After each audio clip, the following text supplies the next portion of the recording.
Le 15 juin, pour nous, avec 70 000 camarades adhérents, militants, force ouvrière, dans une grande manifestation nationale à Paris, a permis, il faut dire les choses telles qu'elles sont, aux autres organisations syndicales de lancer réellement le 24 juin. Nous aurions souhaité, je n'y reviens pas, mais une annonce claire, franche de l'ensemble des organisations syndicales sur une journée de grève interprofessionnelle de 24 heures. Néanmoins, Force ouvrière a strictement joué le jeu de l'unité d'action, de l'action commune, et on ne confond jamais action commune avec syndicat unique. Où est-ce que nous en sommes?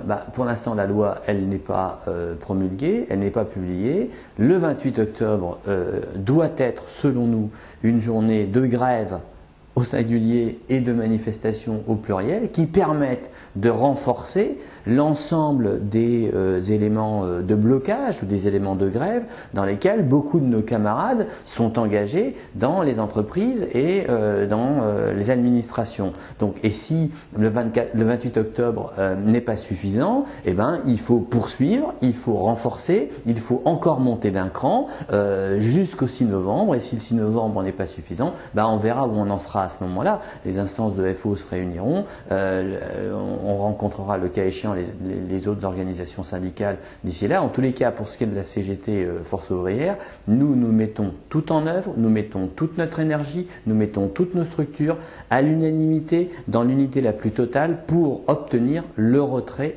total de ce projet de loi gouvernemental. C'est malheureusement un constat si le gouvernement, et un constat qui va devenir une véritable réalité, si le gouvernement et le chef de l'État en particulier continue dans son autisme et dans son mépris de l'appel de l'ensemble des salariés qui lui demandent de retirer ce projet de loi gouvernemental. C'est pas parce que la commission mixte paritaire a voté le projet de loi ce matin que ça en fait une loi qui soit publiée au journal officiel. Donc il a encore le moyen d'écouter, d'entendre les salariés et donc de ne pas promulguer, de ne pas publier cette loi au journal officiel et donc de reprendre les débats là où ils auraient dû être, c'est-à-dire les débats sur le financement.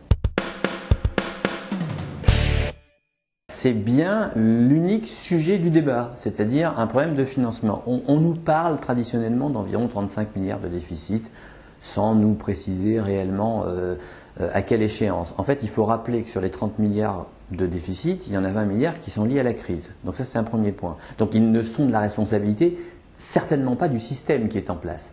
Il y a bien un problème qui est en train de se tendre, qui est un problème de financement qui est de l'ordre de 10 milliards. Pourquoi? Parce qu'on n'a pas assez d'actifs du fait de la situation de l'emploi. Donc la vraie question fondamentale, c'est un choix de société, c'est-à-dire de permettre l'équilibre du système. Ce n'est pas une nouvelle réforme venant casser ce système et venant faire payer aux salariés 85% de ce déficit pour lequel ils ne sont absolument pour rien.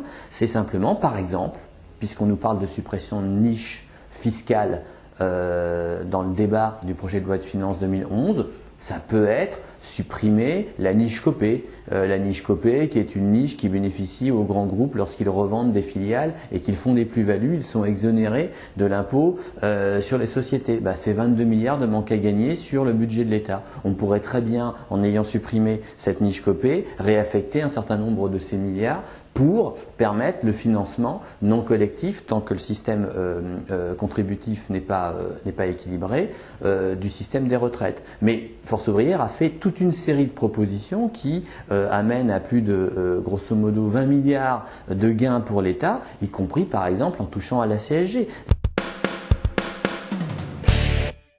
Les organisations syndicales, les confédérations en particulier, ils ont la responsabilité de trouver les modalités d'action qui permettent d'obtenir le retrait de ce projet de loi gouvernemental, donc de tout mettre en œuvre, selon nous, par une journée de grève interprofessionnelle de 24 heures qui permettent tout simplement de bloquer le pays de façon à ce que derrière, les salariés en assemblée générale décident, le cas échéant, de voter et de reconduire le mouvement si le gouvernement reste sourd. Évidemment qu'on soutient systématiquement l'ensemble de nos camarades qui sont dans l'action. Ça, c'est une évidence, et on peut le dire à l'échelle de la Confédération, mais on peut le dire à l'ensemble des structures de force ouvrière. Donc ça, c'est un premier constat. Le deuxième constat, c'est que d'ailleurs, là où il y a des mouvements aujourd'hui de grève qui sont reconduites par les assemblées générales, dès lors que FO est implanté dans l'entreprise ou dans l'administration, FO fait pleinement partie dans l'unité d'action de l'appel à cette reconduite, donc avec le soutien total